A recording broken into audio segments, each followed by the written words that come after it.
തിരുനാമത്തിന് മഹത്വം ഉണ്ടാകട്ടെ. സന്നിഹിതരായിരിക്കുന്ന എല്ലാ ബഹുമാന്യ സഹോദരി സഹോദരന്മാർ, മാതാപിതാക്കൾ, പ്രിയ കുഞ്ഞുങ്ങൾ, ബഹുമാന്യ കർത്തൃദാസന്മാർ, നിങ്ങൾക്കെല്ലാവർക്കും കർത്താവിൻ്റെ നാമത്തിൽ ആദ്യമായി എൻ്റെ വന്ദനം അറിയിക്കുന്നു. ഒരു അവസരം കൂടെ ദൈവവചനവുമായി ഈ പ്രദേശത്തുള്ള ദൈവജനങ്ങളോടുകൂടി ആയിരിക്കാൻ ദൈവം നൽകിയ അവസരത്തിനായി സ്തോത്രം ചെയ്യുകയും അതോട് ഒപ്പം ഇതിനവസരമൊരുക്കിയ കർത്താവിൻ്റെ ദാസൻ പാസ്റ്റർ വില്യം ജോസഫിനോടും ഈ യോഗത്തിൻ്റെ ഭാരവാഹികളോടും ഇവിടെയുള്ള യുവജന പ്രവർത്തകരോടും ദൈവദാസന്മാരോടും ഒക്കെ പ്രത്യേകം ഞാൻ നന്ദി അറിയിക്കുന്നു. ദൈവം നിങ്ങളെ അനുഗ്രഹിക്കട്ടെ. ഈ മരുഭൂമിയിൽ പറഞ്ഞാൽ ഈ പട്ടണങ്ങളൊക്കെ പണിതിരിക്കുന്നത് അക്ഷരാർത്ഥം മരുഭൂമിയിലാണെങ്കിലും മരുഭൂമിയെ മലർവാടിയാക്കി തീർക്കുന്ന അനുഭവത്തിൽ മനുഷ്യൻ്റെ പ്രയത്നം കൊണ്ട് ഈ നാടുകളൊക്കെ വളരെ പുരോഗമിച്ചു. മറ്റ് ജാതികൾ ഭരിക്കുന്ന രാജ്യങ്ങളാണെങ്കിലും നമ്മുടെ നാടിനേക്കാൾ സ്വാതന്ത്ര്യമായും സൗകര്യപ്രദമായും സുവിശേഷ ഘോഷണം നടത്തുവാൻ, ദൈവത്തെ ആരാധിപ്പാൻ 24 മണിക്കൂറും ഈ രാജ്യങ്ങൾ നമുക്ക് ലഭിച്ചിരിക്കുന്ന സ്വാതന്ത്ര്യത്തിനായി നമ്മുടെ കരങ്ങളുയർത്തി ദൈവത്തിൻ്റെ സ്തോത്രം ചെയ്യാം. ഇപ്പോഴും ഭയത്തോടെയാണ് നമ്മുടെ നാട്ടിൽ പലയിടങ്ങളിലും മീറ്റിങ്ങുകൾ നടക്കുന്നത്. രാത്രി യോഗങ്ങൾ പലയിടങ്ങളിലും നടക്കുന്നില്ല. എന്നാൽ പല ഭീഷണികളും പലപ്പോഴും പലയിടത്തുമുണ്ട്. എല്ലാവർക്കും എങ്ങനെയും നടക്കാം, ദൈവമക്കൾക്ക് മാത്രം അതേ ആരാധിപ്പാൻ സ്വാതന്ത്ര്യത്തിൻ്റെ പരിമിതികൾ പലയിടങ്ങളിലും കാണുന്നു. അപ്പോൾ നമുക്ക് ലഭിക്കുന്ന ഏതാണ്ട് എല്ലാവർക്കും വളരെ ഭയമായിരുന്നെങ്കിലും ഈ ഗൾഫ് രാജ്യങ്ങൾ എല്ലായിടത്തും ഒട്ടുമുക്കാലും ഈ സ്വാതന്ത്ര്യത്തിൻ്റെ മാറ്റൊലികൾ കാഹളം മുഴങ്ങി സുവിശേഷം അറിയിപ്പാൻ ദൈവം തന്ന ഈ നല്ല അവസരം പാഴാക്കരുത്. ഇത് നിലനിന്ന് ഫലവത്തായി തീരുവാൻ ദൈവമക്കൾ പ്രത്യേകം പ്രാർത്ഥിക്കണം. ഞാൻ ആദ്യം ഈ പ്രദേശത്ത് വന്നത് 83-ലാണ്. 83 മുതൽ ഈ ഗൾഫ് രാജ്യങ്ങൾ അന്ന് വളരെ സ്ഥലങ്ങളിൽ ബഹ്റിനിലും മസ്കറ്റിലും ഇവിടെയും കുവൈറ്റിലും ഒക്കെ ആ യാത്രയിൽ ശരിയായും സുവിശേഷം ദൈവവചനം കേട്ടിട്ടില്ലാത്ത കാലയളവിൽ അധികം പേരൊന്നും വരാനും വരുത്തുമില്ല. ആ കാലങ്ങളിലൊക്കെ ദൈവവചനം അത് എല്ലാ ഇടങ്ങളിലും കഴിവുള്ളിടത്തോളം സമയപരിധിയില്ലാതെ ദൈവവചനം സംസാരിക്കാനുള്ള അവസരം കിട്ടി. ഈ പ്രദേശങ്ങളിലുള്ള ദൈവമക്കളുടെ ആവലും ആർത്തിയും സുവിശേഷത്തിലുള്ള താല്പര്യവുമൊക്കെ നാടിനേക്കാൾ വളരെ വലുതാണ്. ആകയാൽ ആത്മീയ ഉത്സാഹത്തിൽ കുറവില്ലാതെ ആത്മാവിൽ എരിവുള്ളവരായി മുന്നേറിപ്പോകുവാൻ ദൈവം നമുക്ക് ഏവർക്കും സംഗതിയാക്കട്ടെ. ഞാൻ വാക്കുകൾ പറഞ്ഞൊന്നും നിൽക്കുവാൻ അവസരമില്ലല്ലോ. സമയത്തിൻ്റെ പരിമിതി ശരിക്കും മനസ്സിലാക്കുന്നു. സാധാരണ യോഗം പിരിയുന്ന സമയത്ത് ഈ യോഗവും പിരിയും. ആദ്യ രാത്രി ആയതുകൊണ്ട് അതിൻ്റേതായ നിലയിൽ അല്പം താമസം ഉണ്ടായി എങ്കിലും അത് സ്വാഭാവികം മാത്രമാണ്. നമുക്ക് ദൈവവചനത്തിൽ നിന്ന് ഇന്ന് രാത്രിയിലത്തെ ചിന്തയ്ക്ക് ആധാരമായി ഒരു വേദഭാഗം വായിക്കാം. റോമാലേഖനം 8-ാം അധ്യായത്തിൻ്റെ 9-10 വാക്യങ്ങൾ ദയവ് ചെയ്ത് ആരെങ്കിലും വായിക്കാൻ അപേക്ഷിക്കുന്നു. റോമർ 8-9-10 വാക്യങ്ങൾ.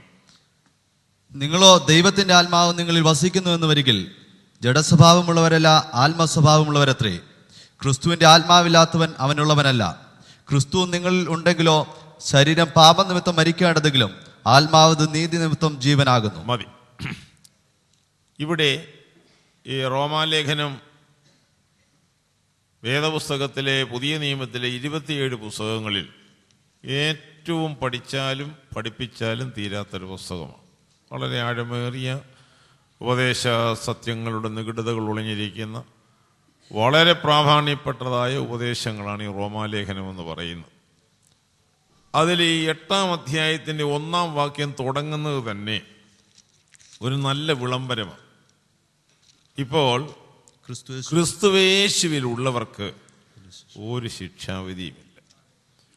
ലോകത്തും ലോകക്കാരെയും രാഷ്ട്രങ്ങളെയും ജാതികളെയും എല്ലാം അവിടെ നിർത്തിക്കൊണ്ട് ക്രിസ്തുവേശുവിലുള്ള ഒരു വിഭാഗത്തെ എടുത്ത് അവരുടെ സവിശേഷതകൾ ആ ഒരൊറ്റ വാക്യം മതി വളരെ പ്രത്യേകമായി പഠിക്കേണ്ടതാണ്. ക്രിസ്തുവേശുവിലുള്ളവർക്ക് ശിക്ഷാവിധിയില്ല. ശിക്ഷാവിധി എന്താണെന്ന് മനസ്സിലായെങ്കിലേ ശിക്ഷാവിധി ഇല്ലെന്നുള്ള വാക്കിൻ്റെ അർത്ഥം മനസ്സിലാകത്തുള്ളൂ.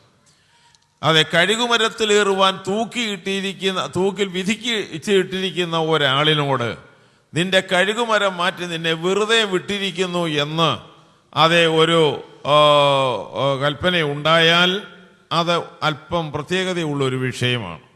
ഇതുപോലെ നീതിമാൻ ആരുമില്ല, ഒരുത്തൻ പോലുമില്ല, എല്ലാവരും പാപം ചെയ്ത് ദൈവതേജസ്സില്ലാത്തവരായി തീർന്നു. മുഴുവൻ മനുഷ്യരും പാപത്തിലെ ശിക്ഷയ്ക്ക് വിധിക്കപ്പെട്ടവരായി, മരണശിക്ഷയ്ക്കാണ് വിധിക്കപ്പെട്ടവരായിരുന്നത്. മരണശിക്ഷയ്ക്ക് വിധിക്കപ്പെട്ട ആൾക്കാരെ, മനുഷ്യ സമൂഹത്തെ മരണത്തിൽ നിന്ന് വിടിവിച്ച് ജീവന്റെ മാർഗത്തിലാക്കിയതിന് നമുക്ക് മുടക്കുമുതലില്ല. എന്നാൽ ഇതിന് മുതൽ മുടക്കി ഒരുവനുണ്ട്. നമ്മൾ ആ ദൈവസ്നേഹത്തെയാണ് അറിയേണ്ടത്. ഈ 8-ന്റെ 3-ാം വാക്യത്തിൽ വായിക്കുമ്പോൾ ആ വാക്യം അത് വളരെ ശ്രദ്ധിക്കേണ്ട ഒരു വാക്യവും പഠിക്കേണ്ട വാക്യമാണ്. ജഡത്താലുള്ള ബലഹീനത നിമിത്തം ന്യായപ്രമാണത്തിന് കഴിയാത്തതിനെ സാധിപ്പിക്കുവാൻ പാപം അറിയാത്തവനെ നാമൽ ദൈവത്തിന് നീതിയാകേണ്ടതിന് അവനിൽ പാപമില്ലായിരുന്നു എന്നാണ്. അതുകൊണ്ട് ഈ വാക്കില് ക്രിസ്തീയ ഉപദേശത്തിലുള്ള സ്ഥാനം മനസ്സിലാക്കണം. ആ 3-ാം വാക്യത്തിൽ ജഡത്താലുള്ള നമ്മുടെ ജഡത്തിന്റെ ബലഹീന നിമിത്തം ന്യായപ്രമാണത്തിന് ബലഹീനകളെ നീക്കാൻ കഴിയാതിരുന്നപ്പോൾ, ന്യായപ്രമാണത്തിന് പാപിയെ രക്ഷിക്കുവാൻ കഴിയാതിരുന്നപ്പോൾ, ന്യായപ്രമാണ കർമ്മങ്ങൾക്ക് പാപമോചനം നൽകാൻ കഴിയാതിരുന്നപ്പോൾ, ആട്ടുകൊറ്റന്മാരുടെയും പശുക്കിടാക്കളുടെയും രക്തത്തിന് പാപപരിഹാര ശുദ്ധി വരുത്താൻ കഴിയാതെ ഇരുന്നപ്പോൾ, നിത്യാത്മാവിനാൽ തന്നെത്താൻ അർപ്പിക്കപ്പെട്ട കർത്താവായ യേശുവിന്റെ പുണ്യാഹ രക്തത്തിനു മാത്രമാണ് പാപമോചനം നൽകുവാനുള്ള അധികാരമുള്ളത്. വേറെ ഒരു മാർഗത്തിലൂടെയും പാപിക്ക് പാപമോചനമില്ല. അതാ 3-ാം വാക്യത്തിന്റെ ശക്തി. ജഡത്താലുള്ള ബലഹീന നിമിത്തം ന്യായപ്രമാണത്തിന്റെ യാതൊരു പ്രവർത്തിക്കും കഴിയാത്തതിനെ സാധിപ്പിക്കുവാൻ ദൈവം തന്റെ പുത്രനെ പാപജഡത്തിന്റെ സാദൃശ്യത്തിൽ. ഇതിന്റെ കാര്യം എന്താണെന്നറിയാമോ? അതെ, മക്കൾ ജഡരക്തങ്ങളോട് കൂടിയവരാകയാൽ അവനും അവരെ പോലെ ജഡരക്തങ്ങളോട് കൂടിയവനായി തന്നെ ലോകത്തിലേക്ക് വരേണ്ടി വന്നു. അതാണല്ലോ എബ്രായ ലേഖനം പറഞ്ഞിരിക്കുന്നത്. അതുകൊണ്ട് തൻ്റെ ജഡത്തിൽ ഒരു പകരം മരണക്കാരനായി അവൻ തീരുകയും നമ്മുടെ പാപത്തിന്റെ ശിക്ഷ ക്രിസ്തുവിന്റെ ജഡത്തിൽ വരികയും ചെയ്തു. അങ്ങനെ അവനിൽ വിശ്വസിക്കുന്ന നമുക്ക് അതിക്രമങ്ങളുടെ മോചനമെന്ന വീണ്ടെടുപ്പ് ലഭിച്ചു. വിശ്വസിക്കുന്നവർക്ക് അവന്റെ രക്തം മൂലം പ്രായശ്ചിത്തമാകുവാൻ ഇന്നു രാത്രികാലവും ദൈവം തന്റെ പുത്രനെ ഈ സുവിശേഷ ഘോഷണത്തിന്റെ മധ്യത്തിൽ വിശ്വസിക്കുന്നവന്റെ രക്ഷയ്ക്ക് വേണ്ടി ദൈവം നിർത്തിയിരിക്കുന്നു. അത് ഇന്നു രാത്രിയും അവകാശമാക്കാവുന്ന വിഷയമാണ്. അതാണ് ആ 3-ാം വാക്യത്തിന്റെ ആ ചിന്ത. അത് പറഞ്ഞില്ല, അത് വളരെ പറയേണ്ടത്. പലരും തെറ്റിക്കുന്ന ഒരു ഉപദേശമാണ്. യേശുക്രിസ്തുവിന്റെ ജഡത്തിൽ പാപം ചെയ്യാനുള്ള കഴിവും ചെയ്യാമായിരുന്നു എന്നൊക്കെ ഒരുമാതിരി ഉഴപ്പില് ക്രിസ്തുവിന്റെ ശരീരവും നമ്മുടെ ജീവിതവുമായി തട്ടിച്ചു വേണ്ട ദുരുപദേശങ്ങൾ ഒരുപാട് വരുത്തുന്നുണ്ട്. നമ്മൾ ഒരു കാര്യം, വേദപുസ്തക ഉപദേശം മുഴുവൻ വിശ്വസിക്കണം. പാപമറിയാത്തവനെ നാം അവനിൽ ദൈവത്തിൻ്റെ നീതിയാകേണ്ടതിന് അവനെ നമുക്ക് വേണ്ടി പാപം ആക്കിയതാണ്. അവനിൽ പാപമില്ലായിരുന്നു. തിരുവെഴുത്ത് പറയുന്നത് അങ്ങനെ തന്നെ നമ്മൾ വിശ്വസിച്ചാൽ മതി. അല്ലെങ്കിൽ നമുക്ക് വേണ്ടി മരിച്ച ക്രിസ്തുവിന്റെ പാപപരിഹാര ബലി പാപമുള്ളതായിരുന്നെങ്കിൽ നമുക്ക് പ്രയോജനപ്രദമല്ല. അവനിൽ പാപമില്ലാത്ത ഊനമില്ലാത്ത യാഗമായി കുഞ്ഞാട് കാൽവറുക്കപ്പെട്ടത് കൊണ്ട് വിശ്വസിക്കുന്ന പാപിക്ക് പാപമോചനത്തിന് സാധ്യത വന്നത് കൊണ്ടാണ്. ഇനിയും അതൊന്ന് ചിന്തിക്കാൻ 5-ാം വാക്യത്തിലേക്ക് ഒന്ന് പൊയ്ക്കോട്ടെ. ഓടി പോകുന്നേ ഉള്ളൂ, വിഷയത്തിലോട്ട് കയറാൻ വേണ്ടിയുള്ള ഒരു പോക. 5-ാം വാക്യം എന്താ പറയുന്നേ? ജഡസ്വഭാവമുള്ളവർ സ്വഭാവമുള്ളവര് ജഡത്തിനുള്ളതും ആത്മസ്വഭാവമുള്ളവർ ആത്മാവിനുള്ളതും ചിന്തിക്കുന്നു. പെന്തക്കോസ്തുകാർ ആത്മാവിനുള്ളതും ലോകക്കാർ മറ്റേനുള്ളതും ചിന്തിക്കുന്നത് നല്ലപടി എഴുതിയിരിക്കുന്നത്. അത് ഞാൻ എടുത്ത് പറഞ്ഞ ഉദ്ദേശത്തോടു കൂടിയാണ്. സമൂഹവും ജാതിയും തിരിച്ചുള്ള പ്രസ്താവനയല്ല ഇതിലെ ഒട്ടുമുക്കാലും കാര്യങ്ങൾ. ഇവിടെ എന്താ പറഞ്ഞേക്കുന്നത്? ജഡസ്വഭാവവും ആത്മസ്വഭാവവും. ഈ ജഡസ്വഭാവമുള്ളവരെ എങ്ങനെ തിരിച്ചറിയാം? അവർ ജഡത്തിനുള്ള വഴിക്കൂടെ അതിൻ്റെതായ അഭിലാഷങ്ങൾക്കൊപ്പിച്ച് അതിൻ്റെ അനുകരണത്തില് അതിനു വേണ്ടിയുള്ള വരക്കമ്പാച്ചിലാണ്. പ്രത്യേകിച്ച് അവർ ഏത് സഭയിലാണെന്ന് നമ്മൾ തിരക്കാൻ പോകണ്ട. ഒരു മനുഷ്യന്റെ പ്രവൃത്തികളും യാത്രയും ചെയ്തിയും ചെയ്യുവനകളും ഒക്കെ നോക്കുമ്പോൾ ആ മനുഷ്യന്റെ സ്വഭാവം നമ്മൾ കാണുമ്പോൾ അവരെ അവിടെ വെച്ച് നമുക്ക് തിരിക്കാം. ജാതി പറഞ്ഞും മതം പറഞ്ഞും തിരിക്കേണ്ട. പ്രവൃത്തികൾ കാണുമ്പോൾ, വൃക്ഷത്തിന്റെ ഫലം അറിയുമ്പോൾ ആ വൃക്ഷത്തിന്റെ സ്വഭാവം വേർതിരിക്കാവുന്നത് പോലെ, മനസ്സിലാക്കാവുന്നത് പോലെ മനുഷ്യന്റെ സ്വഭാവത്തിലൂടെ അവൻ ആരാണെന്ന് മനസ്സിലാക്കാം. അതുകൊണ്ട് ഇവിടെ രണ്ട് സ്വഭാവങ്ങളെ വേർതിരിക്കുന്നു. ജഡ സ്വഭാവം, ആത്മസ്വഭാവം എന്നുള്ള വിഷയത്തിലേക്ക് വരുന്നു. അത് വിശദീകരിക്കാൻ ഇപ്പോൾ ഉചിതമായ നേരമില്ല ഇവിടെ. അപ്പോൾ അതിന് 9-ാം വാക്യമാണല്ലോ ഇവിടെ വായിച്ചത്. ആ 9ഉം 10ഉം വാക്യം വരുമ്പോൾ നിങ്ങളോ എന്ന് പറഞ്ഞാൽ സഭയെ, നമ്മെ ആ സംബോധന എന്ന് വിചാരിച്ചാട്ട് പൗലോസ് റോമാ സഭയ്ക്കാണ് എഴുതുന്നത്. ആഗോള വ്യാപകമായി റോമായി അന്ന് പഠിച്ചാൽ ലോകത്തിന്റെ ക്യാപിറ്റൽ സിറ്റിയായ റോമയാണ്.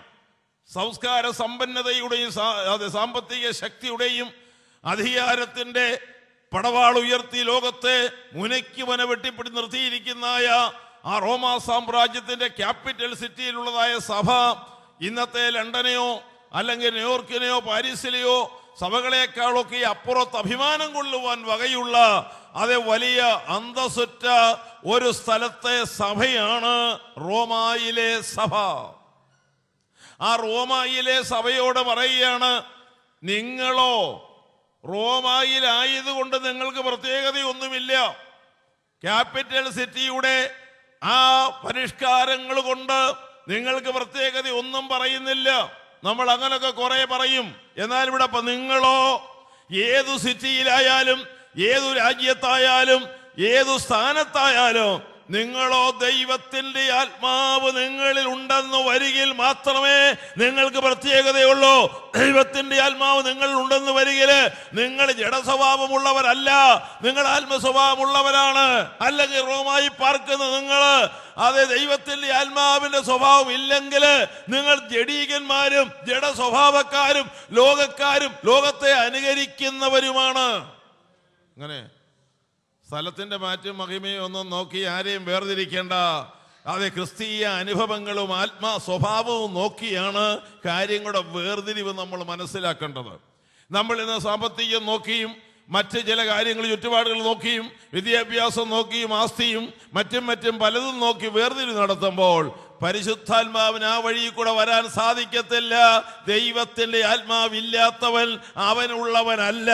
ദൈവത്തിന്റെ ആത്മാവിന്റെ ശക്തിയുടെയും അനുഭവത്തിന്റെയും അനുകരണത്തിന്റെയും അവസ്ഥയിൽ മാത്രമേ ആ കാര്യം പഠിക്കുവാനും മനസ്സിലാക്കാനും കഴിയുകയുള്ളൂ.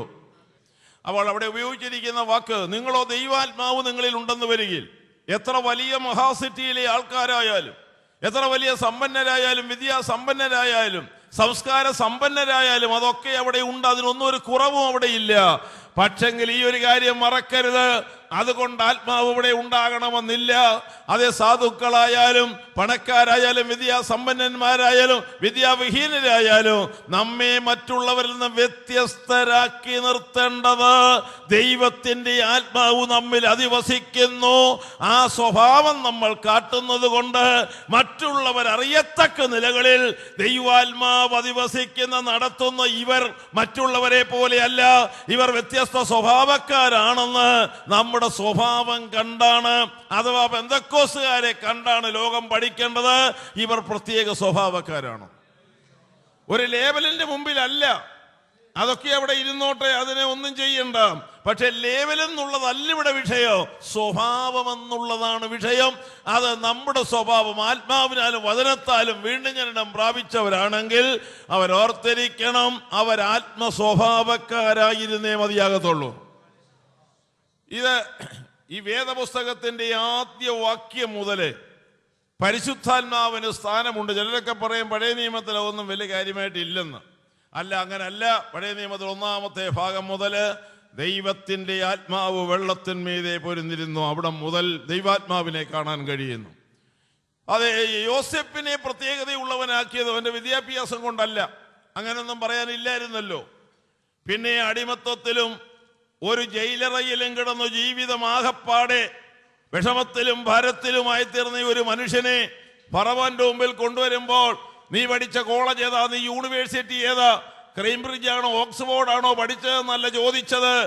അങ്ങനെയുള്ള ഒന്നും പറയാൻ ജീവിതത്തിൽ ഉണ്ടാകാത്ത അതേ ഒരു സാധാരണക്കാരനായി അതേ മറ്റുള്ളവരാൽ തരംതാക്കപ്പെട്ടതായ ഒരു ജോസേപ്പിനോട് ഫറവോൻ പറയുന്ന വാക്ക് നമ്മുടെ തലമുറയും ചെറുപ്പക്കാരും മറക്കല്ല്.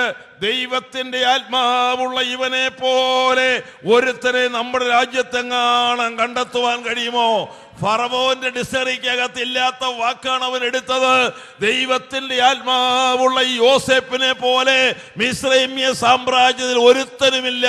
അപ്പോൾ മിസ്രൈമിലെ സകല വിദ്യാഭ്യാസവും സകല ജ്ഞാനവും അതേ സകല കാര്യപരിപാടികളെക്കാളോ ദൈവത്തിന്റെ ആത്മാവിനാണ് പ്രത്യേകതയെന്ന് ഫറവോൻ ലോകത്തിലെ മഹാന്മാരുടെ മുമ്പിൽ വരവ് വെക്കണമെങ്കിൽ ദൈവാത്മാവിനെ തരം താഴ്ത്തുന്ന തലമുറയോട് ഇന്ന് ഞാൻ പറയട്ടെ, ദൈവാത്മാവിനേക്കാൾ വിശേഷതയുള്ള യാതൊന്നും പെന്തക്കോസ്തിന്റെ ഗോളത്തിൽ കാണാനില്ല.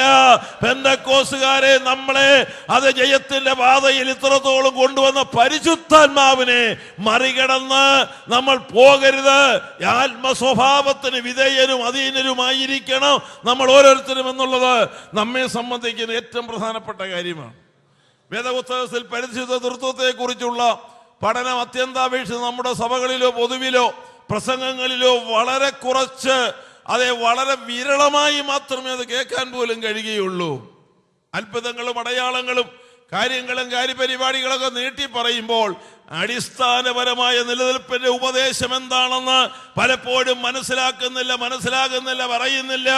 അതൊരു വലിയ പരാജയമാണ് നമ്മുടെ തലമുറയ്ക്ക് ഉണ്ടാകുന്നതാകയാൽ ഇളം തലമുറ ചുവട് വെച്ച് വളർന്നു വരണമെങ്കിൽ നമ്മുടെ ഉപദേശ മാഹാത്മ്യം എന്താണെന്ന് എപ്പോഴും അരക്കെട്ട് ഉറപ്പിച്ച് പഠിപ്പിക്കേണ്ടതാണ്. പിതാവും പുത്രനും പരിശുദ്ധാത്മാവും എന്ന ത്രിയേക ദൈവവും ആ ദൈവത്വത്തിലെ തൃത്വവും നമ്മൾ വിശ്വസിക്കുന്നവരാണ്. കത്തോലിക്ക സഭ മുതൽ പെന്തക്കോസ്തുകാർ വരെ ഒരുപോലെ വിശ്വസിക്കുന്ന ഉപദേശം തൃത്വത്തെക്കുറിച്ചാണ്.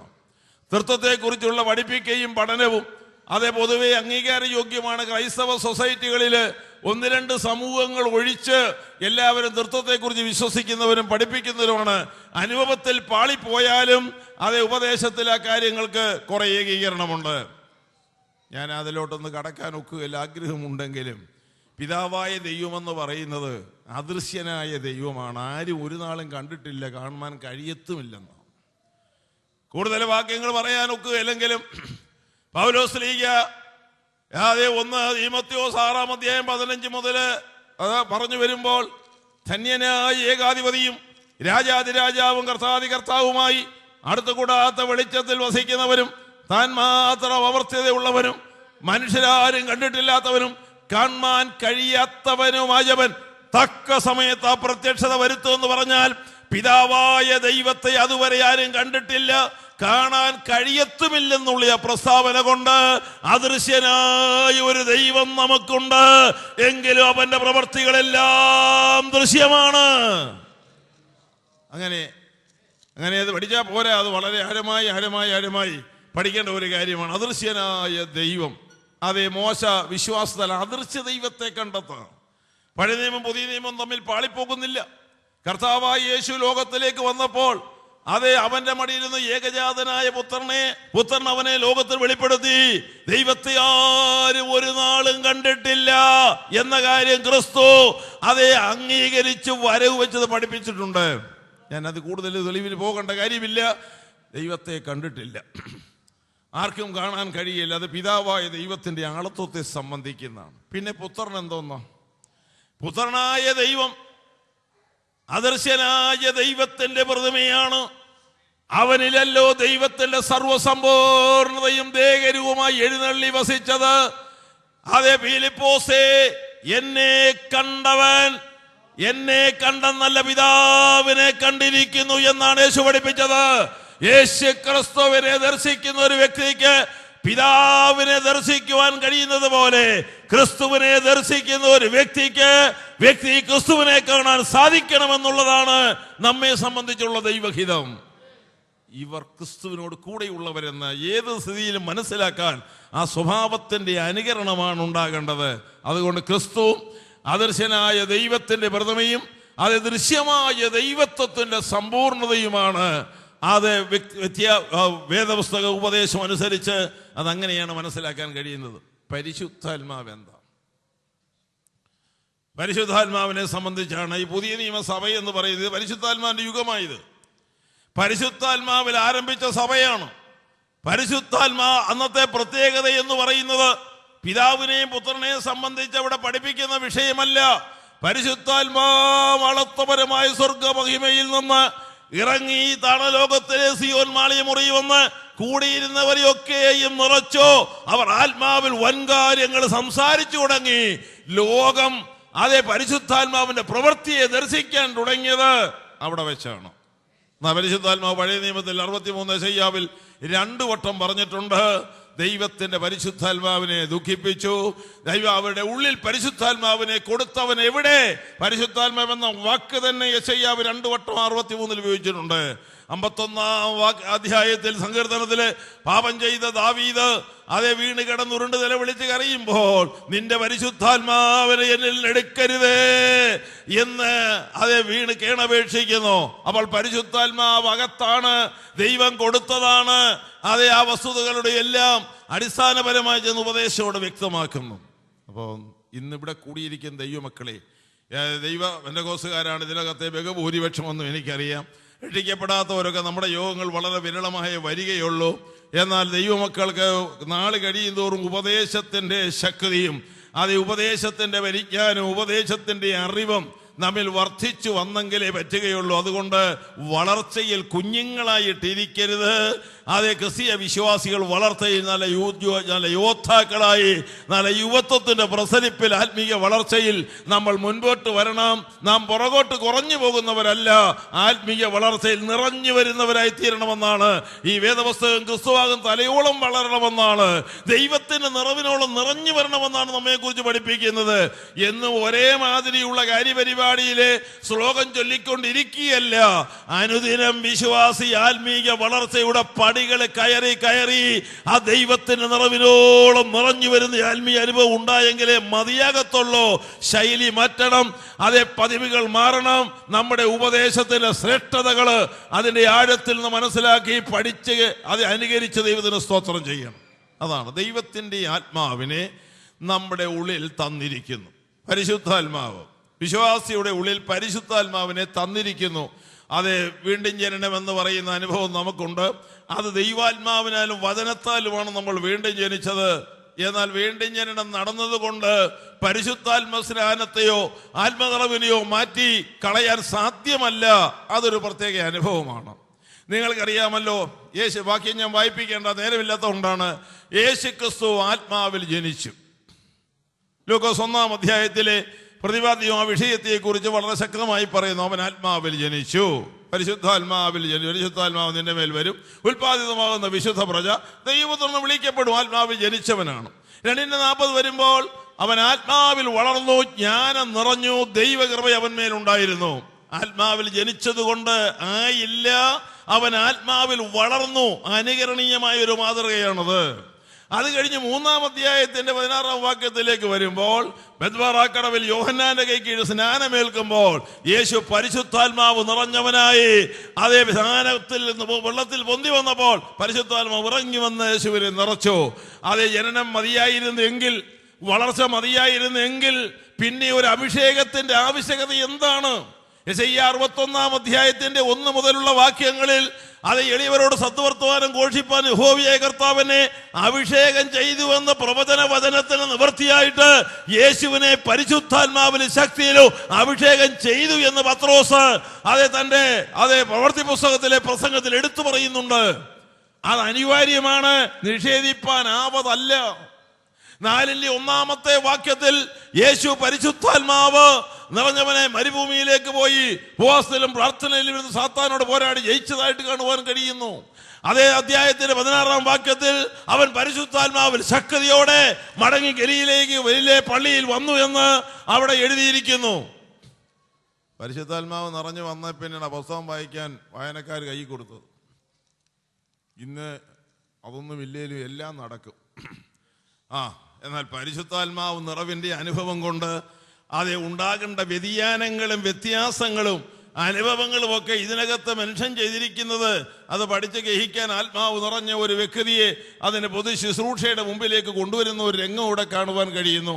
10:21 ലൂക്കോസ് വായിക്കുമ്പോൾ യേശു പരിശുദ്ധാത്മാവിൽ ആനന്ദിച്ചു പറഞ്ഞത് എന്തെന്നാൽ, അപ്പോൾ ഇതൊന്നാണോ ഞാൻ ചോദിക്കുന്നു, സ്റ്റെപ്പ് ബൈ സ്റ്റെപ്പായിട്ട് പരിശുദ്ധാത്മാവിൽ ഉണ്ടാകുന്ന അനുഭവങ്ങൾ ജനനം മുതൽ നിത്യജീവത്തിന്റെ ആത്മീയ ആനന്ദം വരെ അനുദിനം വിശ്വാസിക്ക് ഉണ്ടായിക്കൊണ്ടിരിക്കുക ആത്മീയ അനുഭവങ്ങളാണ്. നമ്മിലാരും ഇതിൽ വ്യത്യസ്തരാകരുത്. ഈ അനുഭവങ്ങൾ നമുക്ക് ഇന്നും എന്നും ഉണ്ടായേ മതിയാകത്തുള്ളൂ. അതുകൊണ്ട് ദിവസവും നമ്മുടെ ആരാധനയിലും നമ്മുടെ ജീവിതത്തിലും ആത്മാവിന്റെ ആനന്ദമുള്ള ഒരു ജീവിതമാണ് നമുക്ക് ആവശ്യമായിരിക്കുന്നത്.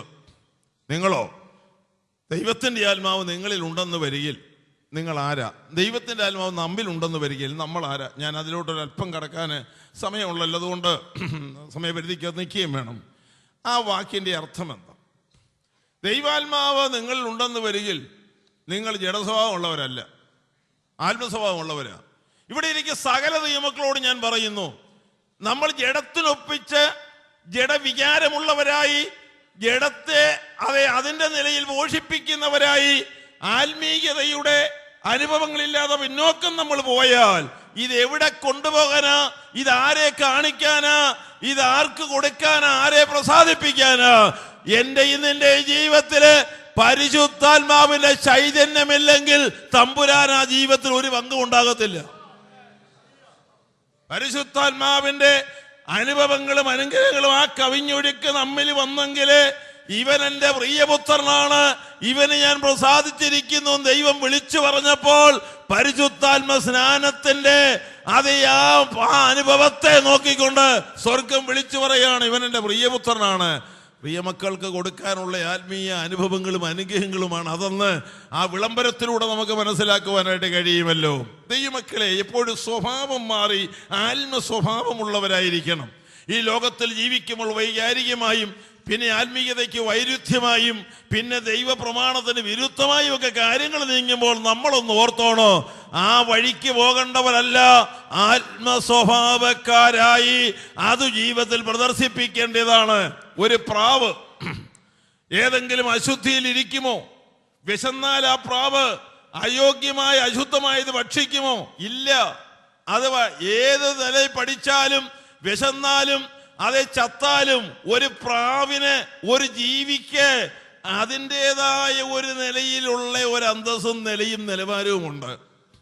കാക്കയ്ക്ക് എന്തോ ഉണ്ട്? തിന്ന് നിറഞ്ഞ് കുടല് പൊട്ടിയാലും പിന്നെയും ഏത് അശുദ്ധിക്കകത്തും അത് പോയിരിക്കും. അതിൽ നിന്ന് ഒരു വിരക്തി ഉണ്ടാകത്തില്ല. ഇത് ലോക മനുഷ്യരും തമ്മിലുള്ള വ്യത്യാസമാണ്. പരിശുദ്ധാത്മാവിനെ പ്രാപിച്ച വിശ്വാസി വിശുദ്ധിയിലും നീതിയിലും ദൈവഭക്തിയിലും വേർപാടിലോ ആത്മസ്വഭാവത്തിലോ ഏത് പ്രതികൂലങ്ങളെ ഫേസ് ചെയ്യേണ്ടി വന്നാലോ ആത്മസ്വഭാവം വെടിയാത്ത ഒരു വിശ്വാസിയാണ് ഒരു യഥാർത്ഥ വിശ്വാസി എന്ന് നമ്മൾ മനസ്സിലാക്കി വരേണ്ടത്. പരിശുദ്ധാത്മാവ് ഈ സ്വഭാവം മാറ്റം എങ്ങനെ നടക്കും നിങ്ങളൊന്ന് മനസ്സിലാക്കി. ഞാൻ ചെറിയ ചെറിയ ഉദാഹരണങ്ങൾ പറഞ്ഞു നോക്കാം. ഈ പുസ്തകത്തോളം വലിപ്പമുള്ള ഒരു വലിയ കരിക്കട്ട നമ്മുടെയൊക്കെ കയ്യിലുണ്ടെന്നങ്ങ് സങ്കല്പിക്കുക. കാശിയലവില്ലല്ലോ. ഈ സംഘത്തിലുള്ള ഒരു കാര്യം ഓർക്കും, ഇതൊന്ന് ഒന്ന് മാറ്റി, ഇതിൻ്റെ കളറൊക്കെ ഒന്ന് മാറ്റി എടുക്കണമെന്ന് നമുക്കൊരു ചിന്ത വന്നത് വളരെ നല്ല കാര്യമാണ്. പക്ഷേ നമുക്കൊരു കാര്യം ചെയ്യാം, നല്ല ബെനോഗുളിക സൂപ്പൊക്കെ ഇട്ട് കുളിപ്പിച്ച് ദിവസവും കുളിപ്പിച്ച് സെൻറ്റൊക്കെ അടിച്ച് പൗഡറൊക്കെ പൂശി അത് പട്ടുതുണിക്കകത്ത് കെട്ടി പെട്ടിക്കകത്ത് വെച്ച് കുറേ ദിവസം നോക്കാം ഇതിൻ്റെ സ്വഭാവം മാറുമോ എന്ന്. മാറില്ല. എത്ര കുളിപ്പിച്ചാലും കുളിപ്പിക്കുന്നവൻ്റെ കയ്യിൽ അതിൻ്റെ സ്വഭാവം കുറെ പറ്റുകല്ലാതെ കരിക്കട്ടയുടെ സ്വഭാവം കുളിപ്പീര് കൊണ്ട് നടക്കത്തില്ല. അതേലടിക്കുന്ന സെൻറ്റോ അതേലിടുന്ന പൗഡറോ ഒന്നും ഇതിന് സ്വഭാവം മാറ്റാൻ പര്യാപ്തമല്ല. പിന്നെ നമ്മുടെ അതേ അനുഭവത്തിൽ അതേ കുറെ പറ്റുമെന്നല്ലാതെ ഒരു ഗുണവും വരുന്നില്ല. എന്നാൽ ഈ പ്രയത്നം ഒന്നും വേണ്ട. കരിക്കട്ടയുടെ സ്വഭാവം മാറ്റാൻ ഈ കഠിനാധ്വാനം ഒന്നും വേണ്ട, ചെലവും വേണ്ട. ആ തീക്കുണ്ടത്തിനകത്തോട്ട് ഈ കരിക്കട്ടയൊന്ന് വലിച്ചെറിഞ്ഞു നോക്ക്. അവിടെ കിടന്നു നിമിഷങ്ങൾക്കകം ഇതിന്റെ നിറം മാറും, ഗുണം മാറും, സ്വഭാവം മാറും. ആകപ്പാടെ അതിന് വലിയ വ്യത്യാസം ഉണ്ടാകും. കറുത്ത നല്ല കരിക്കുട്ടനായിരുന്ന കരിക്കട്ട തീക്കകത്ത് വരുമ്പോൾ അതേ ജ്വലിച്ച് പ്രകാശിക്കുന്ന ഒരു കഷണമായിട്ട് മാറും. അതേ ക്ഷുദ്രജീവികൾ അതേ കയറി ആക്രമിക്കാൻ പറ്റുകയില്ല. അതിനോട് അടുത്താൽ അവിടെ നടക്കുന്നത് എന്താണെന്ന് നിങ്ങൾക്കറിയാമല്ലോ. അതുകൊണ്ട് എന്താണോ മാർഗം? ജഡസ്വഭാവം മാറി ആത്മസ്വഭാവത്തിൽ വരുവാൻ 7 PhD എടുക്കാൻ നടക്കത്തില്ല. ലോകത്ത് മുഴുവൻ കയറിയിറങ്ങി സംസ്കാരം പഠിച്ചാൽ നടക്കത്തില്ല. ഫിലോസഫി പഠിച്ചാൽ നടക്കത്തില്ല. നീ ഏതെല്ലാം മാർഗം ഉന്നയിച്ചാൽ നടക്കത്തില്ല. ആ സ്വഭാവം മാറണമെങ്കിൽ ദൈവത്തിന്റെ പരിശുദ്ധാത്മാവാകുന്ന ആ തീക്കുണ്ടത്തിനകത്ത് അതേ ഒന്ന് വലിച്ചെറിയപ്പെടാൻ മനസ്സ് വെക്കുമോ? ആ തീക്കകത്ത് വരുമ്പോൾ അശുദ്ധികളെല്ലാ കീടങ്ങളെയും നീക്കം ചെയ്ത് വിശുദ്ധിയുടെ ആത്മാവില് അത് നിറച്ചെടുത്ത് ജഡസ്വഭാവം മാറ്റി അതേ പ്രാകൃത സ്വഭാവം മാറ്റി ആത്മസ്വഭാവത്തിൽ നമ്മെ നയിക്കുവാൻ പരിശുദ്ധാത്മാവിനെ കഴിയത്തുള്ളൂ. ആകൃതിയും പ്രകൃതിയും മാറ്റും, സ്വഭാവം മാറ്റും. ആകയാൽ ആത്മാവിലാകാതെ, ആത്മാവിൽ വരാതെ, ആത്മാവിൽ നിറയാതെ അത് നടക്കത്തില്ല. അനുഭവമുള്ള ദൈവമക്കൾ സ്തോത്രം ചെയ്യുന്നതിൽ ഒരു ബുദ്ധിമുട്ടുമില്ലല്ലോ. ആത്മാവിനാൽ നമ്മുടെ സ്വഭാവങ്ങൾ മാറി പരിശുദ്ധാത്മാവ് നിറവിനാല് എന്തെല്ലാം മാറ്റങ്ങൾ ഉണ്ടാകുന്നു. ആത്മാവ് നിറഞ്ഞാല് രോഗങ്ങൾ സൗഖ്യമാകുന്നു, നമ്മുടെ പ്രശ്നങ്ങൾ പലതും മാറിക്കിട്ടുന്നു, നമ്മൾ സമാധാനമുള്ളവരായി ജീവിക്കുന്നു. എന്തെല്ലാം നമ്മുടെ ചിന്തയിലും വിചാരത്തിലും വാക്കുകളിലും പ്രവൃത്തിയിലും ആകപ്പാടെ മാറ്റിത്തരുവാൻ ആത്മസ്വഭാവത്തിന് കഴിയും. സ്വഭാവം മാറിയേ പറ്റത്തുള്ളൂ, അല്ലാതെ ഒന്നും കാര്യം നടക്കുകയില്ല. നമ്മളൊക്കെ നാട്ടിൽ നിന്ന് വന്നവരാണ്. ഒരു കൊച്ചു ഉദാഹരണം ഞാൻ ഉപയോഗിക്കുന്നത് ഒരു നമ്മുടെ ഗ്രാമീണ രീതിയിൽ പറയുക. ഈ കോഴി എന്ന് പറയുന്ന ആ ജീവിയെ നമ്മളൊക്കെ നമ്മുടെ വീടുകളിലൊക്കെ വളർത്തിയിട്ടുണ്ടല്ലോ ഒരു കാലത്ത്. ചില പ്രത്യേകത അതിനുണ്ട്. 2 കാലയിൽ ഒരു കുഞ്ഞായിരിക്കുമ്പോൾ കിയോ എന്ന് പറഞ്ഞ് അത് നടക്കും. പക്ഷേ ചില വളർന്നു കഴിയുമ്പോൾ അതിൻ്റെ സ്വരമൊക്കെ മാറും, സ്ഥിതിയെല്ലാം ഗതിയൊക്കെ മാറും. അതിൻ്റെ കാരണമുണ്ട്. ഈ കോഴിയുടെ അകത്ത് മുട്ട പിടിക്കുമ്പോൾ കോഴിയുടെ സ്വഭാവം മാറും, ശബ്ദം മാറും, എല്ലാ ഇണക്കവും ഒക്കെ പല വ്യത്യാസമായി വരും. അങ്ങനെ മുട്ടക്കോഴിയെ കാണിക്കുന്ന പണിയൊക്കെ സഹോദരിമാർക്ക് അറിയാമായിരിക്കും കൂടുതൽ. അതൊക്കെ കാച്ചൂട്ടി വന്ന നല്ല പാട്ടും പാടി സിസ്റ്റമാറ്റിക്കൽ മ്യൂസിക്കുകാർ തോറ്റുപോകും. അത്ര നല്ല പാട്ടാണ് ഈ മുട്ട പിടിക്കുന്ന മുട്ടക്കോഴിയുടെ അകത്തുനിന്ന് പുറത്തോട്ട് വരുന്നത്. ഉടയവന്റെ ചുറ്റുപാടും വന്ന് കറങ്ങി നിൽക്കും. ഈ കോഴി ചവിട്ട് കൊണ്ട് ചായയുള്ളെന്നൊക്കെ നമ്മൾ പറഞ്ഞാൽ കാൽക്കീഴേന്ന് മാറുകയില്ല. അത് നല്ല ഈണമുള്ള പാട്ടുപാടി വീട്ടുകാരെയൊക്കെ നല്ല ചൈതന്യപ്പെടുത്തി 10 കിലോ തൂക്കമുണ്ടെങ്കിൽ 1 കിലോ പതുക്കത്തിൽ ഒതുങ്ങി നിൽക്കും. ആ സ്വഭാവം അത്രയാണ്. ഇതിൻ്റെ അകത്തെ മാറ്റം നിങ്ങൾ കാണുന്നില്ല, കോഴിയുടെ പാട്ടേ കേൾക്കുന്നുള്ളൂ. എന്നാൽ ഞാൻ ചോദിക്കുന്നു, പള്ളിപ്പാക്കാനോ കുറുക്കനോ ഇങ്ങോട്ട് ചാടി വരുമ്പോൾ ഈ കോഴി പാട്ടും പാടി അവിടെ നിൽക്കുമോ? അതെന്താ നിൽക്കാത്തേ? സിസ്റ്റമാറ്റിക്കൽ മ്യൂസിക്കലി ആശാൻ പഠിപ്പിച്ചതാണോ? അതേ കൊച്ചമ്മയെ കാണുമ്പോൾ ഈ പാട്ട് പാടണം, അതേ പള്ളിപ്പാക്കാൻ വരുമ്പോൾ അതേ ആ പാട്ട് പാടണമെന്ന് വല്ലതും പറഞ്ഞാന്നോ?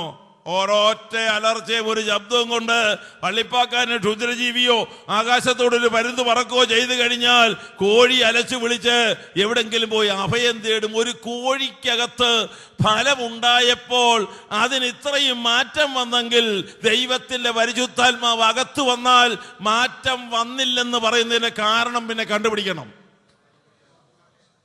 മനസ്സിലാക്കണം. പരിശുദ്ധാത്മാവിനെ പ്രാപിച്ചിട്ടും അന്യഭാഷ പറഞ്ഞിട്ടും സ്വഭാവത്തിന് ഒരു മാറ്റവും ഇല്ലെന്നുള്ള വിശ്വാസികൾ ഉണ്ടെങ്കിൽ നിശ്ചയമായി അവരെ കുറിച്ചുള്ള സോഷ്യൽ സ്റ്റഡി എടുത്തേ പറ്റത്തുള്ളൂ.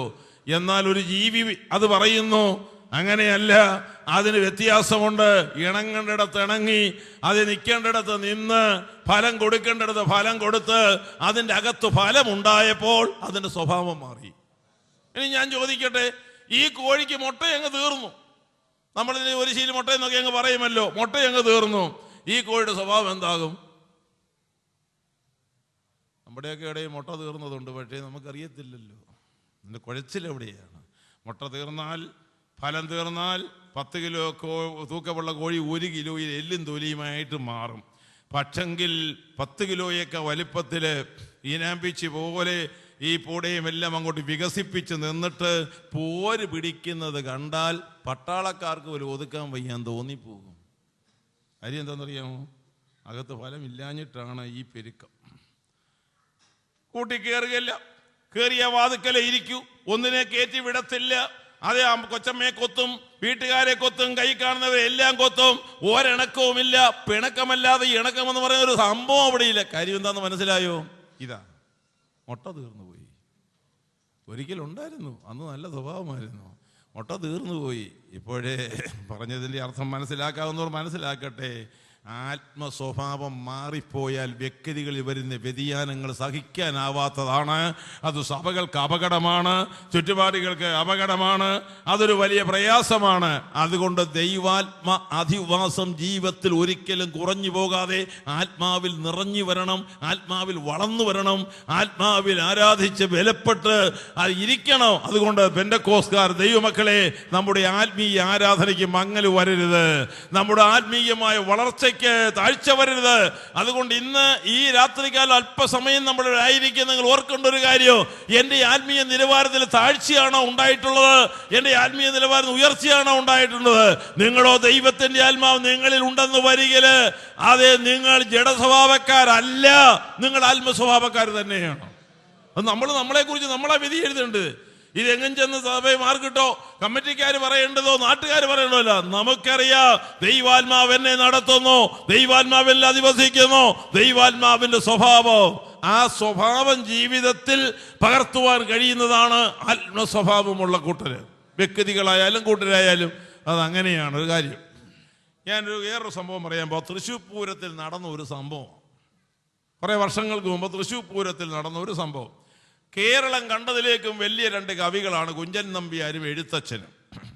രണ്ടും കേരള ചരിത്രത്തിലെ, തിരുവിതാംകൂർ ചരിത്രത്തിലെ ഏറ്റവും മികച്ച കെടികെട്ടിയ രണ്ട് ആശാന്മാരായിരുന്നു, എഴുത്തുകാരായിരുന്നു, കവിമാരായിരുന്നു. അവരെ കുറിച്ച് ഒരു നിലയിലും കുറയ്ക്കാനൊക്കത്തില്ല. കുഞ്ചൻ നമ്പ്യാരുടെ പോളിസിയും എഴുത്തച്ഛൻ്റെ പോളിസിയും രണ്ടും രണ്ടായിരുന്നു. കാര്യം മഹാന്മാരായിരുന്നെങ്കിലും കുഞ്ചൻ നമ്പ്യാരുടെ ചിന്താഗതി ജന്മസ്വഭാവമെന്നുള്ളത് മനുഷ്യനായാലും മൃഗങ്ങൾക്കായാലും മാറ്റാനൊക്കത്തില്ല. എന്നാൽ എഴുത്തച്ഛൻ്റെ സിദ്ധാന്തം ഏത് സ്വഭാവത്തിൽ ജനിച്ചതായാലും പരിശീലനം കൊടുത്ത് പഠിപ്പിച്ചു വരുമ്പോൾ അതിന് സ്വഭാവം മാറ്റാമെന്നുള്ള സിദ്ധാന്തമാണ് എഴുത്തച്ഛൻ്റേത്. ഇതങ്ങ് വളർന്നു.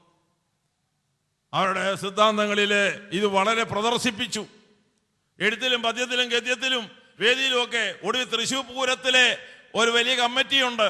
തൃശ്ശൂർ പൂരത്തിലെ കമ്മിറ്റിക്കാര് അത് ലക്ഷക്കണക്കിന് ജനങ്ങൾ കൂടുന്ന കാര്യം. അന്നൊക്കെ വലിയ വലിയ പണ്ഡിതന്മാരെ വരുത്തി രാത്രികാലങ്ങളിൽ പ്രഭാഷണങ്ങൾ നടത്തുക സർവ്വസാധാരണമായ പതിവായിരുന്നു പഴയ കാലത്ത്. ഇവരെ രണ്ടുപേരെയും വിളിച്ചു. തൃശ്ശൂർ പൂരത്തിന് ഇവരുടെ ഈ ആദർശങ്ങൾ അഥവാ ഈ ചിന്തകൾ പഠിപ്പിക്കണം എന്നായി. അതൊരു വാദപ്രതിവാദത്തിലേക്ക് ഒരു രാത്രി കൊണ്ടുവന്നു. എഴുത്തച്ഛന് സമയം കൊടുത്തു.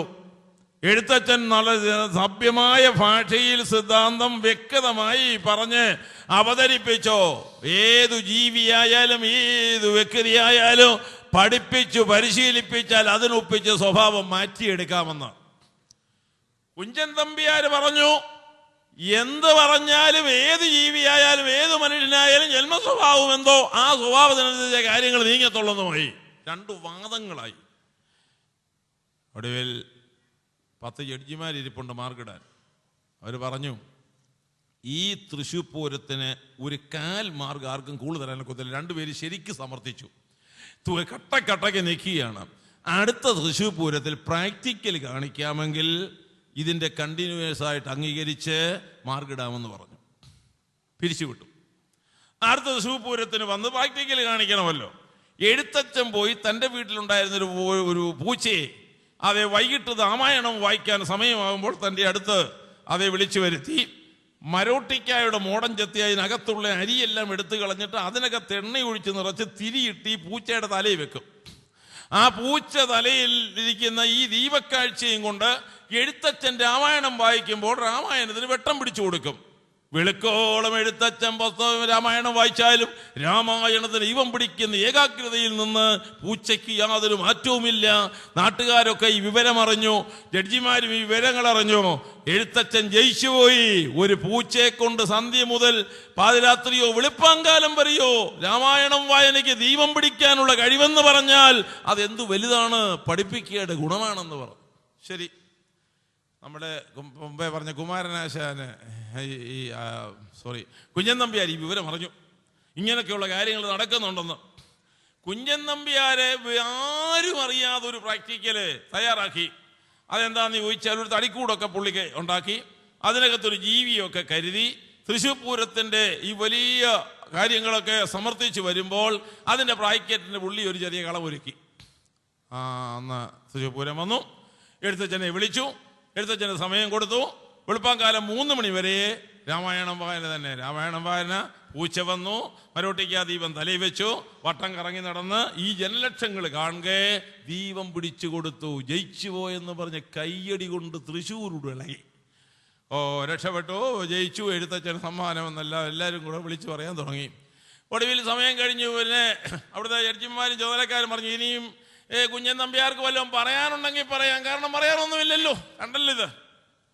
കുഞ്ഞൻ നമ്പ്യാർ അങ്ങോട്ട് വന്ന് പറഞ്ഞു, ഇനി ഞാൻ എന്തോ പറയാനാ, 6 മണി മുതൽ 3 മണി വരെ പൂച്ച ദീപം പിടിച്ചു കൊടുത്ത് രാമായണം വായന ഈ സദസ്സ് മുഴുവൻ ലക്ഷക്കണക്കിന് ജനങ്ങൾ കണ്ടിരിക്കേ, ഇതാ ഏതു ജീവിയെയും പരിശീലിപ്പിച്ച ആ നിലയിൽ കൊണ്ടുവരാമെന്ന് കണ്ടില്ലേ.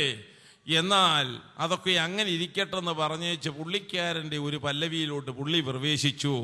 ഒരു ചെറിയ ശ്ലോകവും പദ്യവും ഗദ്യവുമായിട്ടൊക്കെ ഒരു കണക്കിന് പുള്ളി അല്പം സംസാരിച്ചേച്ച് പറഞ്ഞു, പൂർവജന്മം പുനാ പുനാ. ഇതായിരുന്നു പുള്ളി ആ പദ്യം അങ്ങോട്ട് ആരംഭിച്ചത്. പൂർവജന്മം പുനാ പുനാ എന്ന് അങ്ങോട്ട് പറഞ്ഞ പദ്യം പാടിക്കൊണ്ടിരിക്കുമ്പോൾ തൻ്റെ കയ്യിൽ തടിക്കൂടുണ്ടായിരുന്നു, അതിനകത്തൊരു എലി ഉണ്ടായിരുന്നു.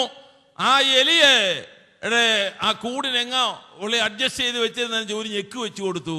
പൂച്ചയെടുത്ത് ആ എലിയെടുത്ത് പൂച്ചയുടെ മുമ്പിച്ചാടി പൂട്ട മരോട്ടിക്കാ ദീപവും കിടുപിടിയെല്ലാം കളഞ്ഞ എലിയുടെ പുറകെ അതിൻ്റെ പാട്ടിന് പോയി. ഇതുവരെ പോയ വഴിക്ക് എലിയും വന്നിട്ടില്ല, പൂച്ചയും വന്നിട്ടില്ല. എങ്ങനുണ്ട്? നടന്നൊരു സംഭവമാണ്, കേരളത്തിൽ നടന്നൊരു സംഭവമാണ് ഞാൻ പറഞ്ഞത്. അപ്പോൾ മനസ്സിലാകുമല്ലോ, അത് ഇങ്ങനെ എല്ലാ സ്വഭാവം മാറി മാറി പരിശുദ്ധന പരിപാവനയാ മാലാഖയാണെന്നൊക്കെ പറഞ്ഞ് നമ്മൾ കൊണ്ട നടക്കും. പക്ഷേ അറിയത്തില്ല, എലിയെ കാണുമ്പോൾ പൂച്ച അതിൻ്റെ പാട്ടിന് പോകുന്ന പൂച്ചകളുടെ എണ്ണം കൂടി വരികയാണ്. പറഞ്ഞതെന്താന്ന് മനസ്സിലാക്കിയവർ മനസ്സിലാക്കി, അല്ലാത്തവരോ അങ്ങനെ കേട്ടേച്ച് പോകട്ടെ. അല്ല ഇപ്പൊ മനസ്സിലായല്ലോ എന്താ ഈ സ്വഭാവം, ഈ ജന്മ സ്വഭാവം എന്ന് പറയുന്നതിൻ്റെ ഉപദേശപരമായ കാര്യങ്ങൾ നമ്മൾ പഠിക്കാൻ ഞാനൊരു സംഭവം എടുത്ത് ഉദ്ധരിച്ചതേ ഉള്ളൂ. അത് ലോകം അത് അംഗീകരിച്ചതും കണ്ടതുമായ ഒരു കാര്യം ഞാൻ നിങ്ങളുടെ മുമ്പിൽ വെച്ചു. എന്നാൽ ഞാനിതിന് വേദശാസ്ത്രപരമായ ഒരു കാര്യം പറയട്ടെ. എത്ര നല്ല പിള്ള ചമഞ്ഞാലും, എത്ര നല്ല കളരികൾ പഠിച്ചാലും, എത്ര നല്ല നല്ല നല്ല സിദ്ധാന്തങ്ങൾ പഠിച്ചാലും, പരിശുദ്ധാത്മാവിനാലും വചനത്താലും വീണ്ടും ജനനം പ്രാപിച്ച് ഈ ആത്മസ്വഭാവം കൈവരാത്തിടത്തോളം കാലം ഒരാത്മീക ജയജീവിതം നയിപ്പാൻ ഒരു മനുഷ്യനും കഴിയുകയില്ല. ജഡത്താൽ ജനിച്ചത് ജഡമാണ്, ആത്മാവിനാണ് ജനിച്ചത് ആത്മാവിനാണ്. നിങ്ങളോ ദൈവത്തിന്റെ ആത്മാവ് നിങ്ങൾ ഉണ്ടെന്ന് വരികില് നിങ്ങൾ ജയജീവിതമുള്ളവരാണ്, ദൈവാത്മ സ്വഭാവമുള്ളവരാണെന്നാണ് പറഞ്ഞിരിക്കുന്നത്. എന്താ വാക്യത്തിൻ്റെയൊക്കെ അർത്ഥം നമ്മൾ തേടിപ്പോയാൽ നിങ്ങൾ എഫേസ്യ ലേഖനം 4-ാം അധ്യായത്തിലെ ഒരു വാക്യം വായിക്കേണ്ടി വരും. നമ്മുടെ ഉപദേശവും അതേ കാര്യങ്ങളുമായി അതേ പഠിപ്പിച്ച് ഗ്രഹിപ്പിച്ചെടുക്കണമെങ്കിൽ എഫേസ്യ ലേഖനം 4-ാം അധ്യായത്തിന്റെ 22-23 വാക്യങ്ങൾ ദയവ് ചെയ്തൊന്ന് വായിച്ചാട്ട് അനുബന്ധമായി മുമ്പിലത്തെ നടപ്പ് സംബന്ധിച്ച്, മുമ്പിലത്തെ നടപ്പ് രക്ഷിക്കപ്പെടാത്ത കാലത്തെ നടപ്പ് സംബന്ധിച്ച് ചതിമോഹങ്ങളാൽ വഷളായി പോകുന്ന, എന്താ ചതിമോഹങ്ങളാൽ വഷളായി പോയ പഴയ മനുഷ്യനെ ഉപേക്ഷിച്ച് നിങ്ങളുടെ ഉള്ളിലെ ആത്മാവ് സംബന്ധമായി പുതുക്കം പ്രാപിച്ച് സത്യത്തിന്റെ ഫലമായി നീതിയിലും വിശുദ്ധിയിലും ദൈവാനുരൂപമായി സൃഷ്ടിക്കപ്പെട്ട പുതുമനുഷ്യനെ ധരിച്ചുകൊള്ളുവീൻ. പാരീസ് മോഡലായി സൃഷ്ടിക്കപ്പെട്ട മനുഷ്യനല്ല, ദൈവാത്മാവിൽ ദൈവാനുരൂപമായി സൃഷ്ടിക്കപ്പെട്ട പുതു മനുഷ്യനെ അകത്ത് കയറ്റിയെങ്കിലേ നമ്മുടെ സ്വഭാവം മാറുള്ളൂ. ഇതിനേക്കാൾ കൂടുതൽ എന്നെ ഉപദേശം പറയേണ്ടത്. ആ വാക്കിനെ കുറച്ചുകൂടെ സാധൂകരിക്കാൻ വേണ്ടി നിങ്ങൾ കൊലോസ്യ ലേഖനം 3:9-10 വാക്യം വായിച്ചാൽ അതിവിശേഷപ്പെട്ട ഒരു വാക്ക് ഇവിടെ ഇല്ലാത്തത് അവിടെ ചേർത്തിട്ടുണ്ട്. അതാണ് ഏറ്റവും ക്ലിയർ. ഒന്ന് വായിച്ചാൽ കുഞ്ഞ് 3:9. അന്യോന്യം ബോഷ്ക്ക് പറയരുത്. നിങ്ങൾ പഴയ മനുഷ്യനെ അവന്റെ പ്രവർത്തികളോടുകൂടെ ഉരിഞ്ഞു കളഞ്ഞ് തന്നെ സൃഷ്ടിച്ചവന്റെ പ്രതിമപ്രകാരം പരിജ്ഞാനത്തിനായി പുതുക്കം പ്രാപിക്കുന്ന പുതുമനുഷ്യനെ ധരിച്ചല്ലോ. പുതുമനുഷ്യനെ തേച്ച് പിടിപ്പിച്ചതല്ല, അതെ പഴയതിനെ കളഞ്ഞിട്ട് പുതിയ മനുഷ്യനെ ധരിപ്പിച്ചതാണ്. എന്റെ അർത്ഥം മനസ്സിലായോ? ഉപേക്ഷിച്ചെന്നൊരു വാക്ക് എഫേസ്യലേഖനം കൊടുത്തേക്കുന്നത്. പഴയ മനുഷ്യനെ ഉപേക്ഷിച്ചു. അത് ചതിമോഹങ്ങളാൽ വഷളായി പോയത് ആ പഴയ മനുഷ്യനാണ്. ചതിച്ചത് സാത്താനാണ്, മോഹിച്ചത് മനുഷ്യനാണ്. അങ്ങനെ ചതിമോഹങ്ങളാൽ വഷളായി പോയ പഴയ മനുഷ്യനെ ഉപേക്ഷിച്ച് നിങ്ങളുടെ ഉള്ളിലെ ആത്മാവ് സംബന്ധമായി പുതുക്കം പ്രാപിച്ച് പുതു മനുഷ്യനെ ധരിച്ചിരിക്കുന്നല്ലോ എന്നാണ് ഈ വെർഷനിൽ കാണുന്നത്. എന്നാൽ കൊലോസ്യ ലേഖനത്തിൽ വരുമ്പോൾ ഉരിഞ്ഞു കളഞ്ഞ്, ആരെ ഉരിഞ്ഞ്? പഴയ മനുഷ്യനെ ഉരിഞ്ഞു കളഞ്ഞ്, അത് പ്രവൃത്തികളോടുകൂടെ ഉരിഞ്ഞു കളഞ്ഞ് പരിജ്ഞാനത്തിനായി പുതുക്കം പ്രാപിക്കുന്ന ദൈവാന്യരുമായി സൃഷ്ടിക്കപ്പെട്ട പുതു മനുഷ്യനെ ധരിച്ചിരിക്കുന്നല്ലോ. ഉരിഞ്ഞു കളഞ്ഞേച്ച് ധരിച്ചതേ ശരിയായുള്ളൂ. ആ പ്രമാണം ലേവ്യ പ്രമാണമാണ്. ലേവ്യ പ്രമാണത്തിൽ ഉരിഞ്ഞു കളയുക എന്ന് പറഞ്ഞാൽ ഏതൊരു യാഗത്തിന് കൊണ്ടുവരുന്ന കാളയായാലും പല കളറാണ്. മയിലക്കാള, കോളക്കാള, കരിങ്കാള, വെളുത്ത കാള, ഇങ്ങനെ പല പേര് പറഞ്ഞ് കാളയെ കൊണ്ടുവരും. പക്ഷേ പുരോഹിതന്റെ കൈവശം വരുമ്പോഴും കാളയ്ക്ക് കളറുണ്ട്. ഇത് ഏൽപ്പിക്കുന്നവൻ പുറകോട്ട് മാറുമ്പോൾ അവൻ അവിടെ മാറി എന്ന് പറയും, അതെന്റെ കാളയാണ്. ഉടമസ്ഥാവകാശം കളറുള്ളിടത്തോളം കാലം ഉടമസ്ഥാവകാശത്തിന്റെ അതേ ആ ചിന്തകൾ വന്നുകൊണ്ടിരിക്കും. എന്നാൽ പുരോഹിതൻ ഇതിനെ ഏറ്റുവാങ്ങി അതേ നടയോടെ കയറ്റി യാഗപീഠത്തിൽ വിടുകയല്ല, ആ കാളയെ തോലുലിച്ച് കഷണം കഷണമാക്കി യാഗപീഠത്തിൽ വെക്കുമ്പോൾ അതേ കോളയുമില്ല, അതേ കറുത്തതുമില്ല, വെളുത്തതുമില്ല, ചുവന്നതുമില്ല, സകല കളറുകളും തോലുരിക്കുമ്പോഴാണ് മാറുന്നത്. പിന്നെ ഒറ്റ കളറേ ഉള്ളൂ. അതുകൊണ്ട് ഇവിടെ കൊടുത്തിരിക്കുന്ന ലേവ്യ പ്രമാണത്തിൽ പഴയ മനുഷ്യനെ ഉരിഞ്ഞു കളഞ്ഞിട്ട് ദൈവാന്യരുമായി സൃഷ്ടിക്കപ്പെട്ട പുതുമനുഷ്യനെ ധരിക്കണമെന്ന് പറഞ്ഞാൽ ആ പ്രമാണം കൂടെ കൂട്ടിച്ചേർത്ത് പഠിച്ചെങ്കിലേ അതേ കഴിയുള്ളൂ. പലർക്കും വീണ്ടും ജനിച്ചെന്നൊക്കെ പറഞ്ഞാലും ഇടയ്ക്കിടയ്ക്ക് ആ പഴയ മനുഷ്യൻ പൊങ്ങി വരും. അത് പലപ്പോഴും പറയും, ഞാൻ അല്പസമയത്തേക്ക് ഈ പുസ്തകം ഒന്ന് മാറ്റിവെക്കും, അതെ കൈയൊക്കെ ചുരുട്ടി കാണിക്കും. ഇതിന്റെ കാര്യം എന്താണെന്നറിയാമോ കുഞ്ഞ്? കാര്യം കൂട്ടത്തിൽ വന്നപ്പോൾ ഏതാണ്ട് ഒരു പരുവത്തിനൊക്കെ പോകുന്നുണ്ടെന്നേ ഉള്ളൂ. അതെ വേണ്ടി വന്ന കൈയും ചുരുട്ടും കാലും മടക്കും ഒക്കെ ചെയ്യോ. ഈ സ്വഭാവം പോകാത്തതിന്റെ കാര്യം എന്താണെന്ന് അറിയാമോ? അതെന്റെ വല്യപ്പനും അപ്പനും ഒക്കെ അങ്ങനെ ആയിരുന്നെന്ന് പറഞ്ഞ് തടിതപ്പാനല്ല പറയേണ്ടത്. വീണ്ടും ജനനത്തിലൂടെ പരിശുദ്ധാത്മാവിനും വചനത്താലും പുതുജനനം പ്രാപിച്ച സൃഷ്ടിക്ക് ആ പഴയ സ്വഭാവത്തിന്റെ ബാലം ഒന്നും കിടക്കത്തില്ല. അത് ആത്മസ്വഭാവത്തിൽ തന്നെ ആ പുതിയ ജീവി ആ നിലയിൽ വളർന്നു വരണം. ആത്മാവിൽ ആത്മാജനനം അഥവാ വചനത്താലും ആത്മാവിനാലുമുള്ള ജനനം, അതിന് ദൈവാത്മാവിൽ വീണ്ടും ജനനം പ്രാപിക്കുക എന്ന് കർത്താവ് പഠിപ്പിച്ചത്. വചനത്താലും ആത്മാവിനാലും ജനിക്കാത്തതൊന്നും സ്വർഗത്തിലും കാണുകയില്ല. അതെ വചനത്താലും ആത്മാവിനാലും ജനിക്കാത്തതൊന്നും ശരിയായി വരത്തില്ല. പ്രൈസ്തലോ. ഇന്നത്തെ വീണ്ടും ജനനമൊക്കെ പലയിടത്തും നോക്കിയിട്ടും കണ്ടിട്ടും ചെവിവട്ടം കൈപൊക്കി ഏതാണ്ട് മുങ്ങിപ്പൊങ്ങുന്ന പദ്ധതിയുണ്ട്. കാര്യമായ വിഷയങ്ങളുടെ മുൻപാകെ വരുമ്പോൾ അതേ പല വിഷയങ്ങളുണ്ടല്ലോ നമ്മുടെ മുമ്പിൽ. ആള് മാറാനും രൂപം മാറാനും കല്യാണം മുതൽ പല പല വിഷയങ്ങൾ, പല സംഭവങ്ങളൊക്കെ ഉണ്ടല്ലോ. അന്നേരമാണ് എലിയെ കാണുമ്പോൾ പൂച്ചയുടെ നൊയമ്പ് പോകുന്നത്. കാര്യം രൂപാന്തരം ഉണ്ടായിട്ടില്ല, ജന്മം പഴയതാണ്. കാര്യമായ നമ്മുടെ ഒരു ഉപദേശമാണ്. ഞാൻ വേദോപദേശം കൊണ്ടത് സ്ഥാപിച്ചു. എനിക്ക് നിന്ന് സംസാരിപ്പാൻ അവസരമുണ്ടായിരുന്നെങ്കിൽ നിശ്ചയമായും അതേ ദൈവകൃപയാൽ ഈ വചനമുള്ളത് കൊണ്ട് മണിക്കൂറുകൾ നിന്ന് പ്രതിപാദിക്കുവാനുള്ള വകുപ്പ് അതിനകത്തുണ്ട്. ഇന്നെങ്കിലും ഞാനിവിടെ പറഞ്ഞ് അവസാനിപ്പിക്കേണ്ടിയിരിക്കുന്നു. യോഗത്തിൻ്റെ നടത്തിപ്പുകാരോടും അതിക്രമം കാണിക്കുന്നത് ശരിയല്ലല്ലോ, നിങ്ങളോടും അത് കാണിക്കുന്നത് ശരിയല്ലല്ലോ. നിങ്ങളോ ദൈവത്തിൻ്റെ ആത്മാവ് നിങ്ങളിൽ ഉണ്ടെന്ന് വരികിൽ നിങ്ങൾ ജഡസ്വഭാവമുള്ളവരല്ല, ആത്മസ്വഭാവമുള്ളവർ തന്നെയാണ്.